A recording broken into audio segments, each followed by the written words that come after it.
Hello friends, welcome to my new channel কৌশানীর রূপকথা। তো আজকে আমি তোমাদেরকে একটা সুন্দর রূপকথার গল্প শোনাবো, যা তোমাদের খুবই মজাদার লাগবে। তাই কেমন লাগলো লাস্টে কমেন্টে জানাবেন, আর ভালো লাগলে একটু কমেন্ট করবেন।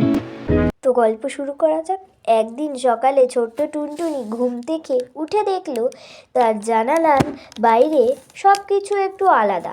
আকাশটা আজ বেশি নীল, গাছের পাতাগুলো ঝিকমিক করছে, আর বাতাসে যেন মিষ্টি স্বর ভেসে বেড়াচ্ছে। টুনটুনি বাইরে পা দিতেই অবাক হয়ে গেল।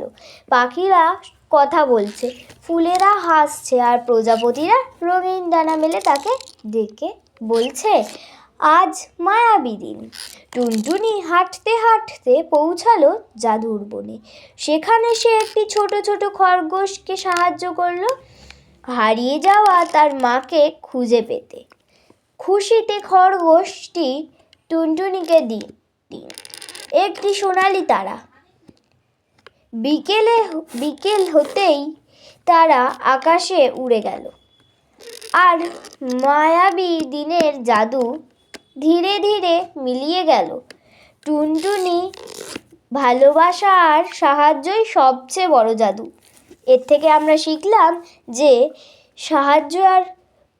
সাহায্য এবং ভালোবাসাই হলো আমাদের বড় জাদু। তো আজকের মতো টাটা।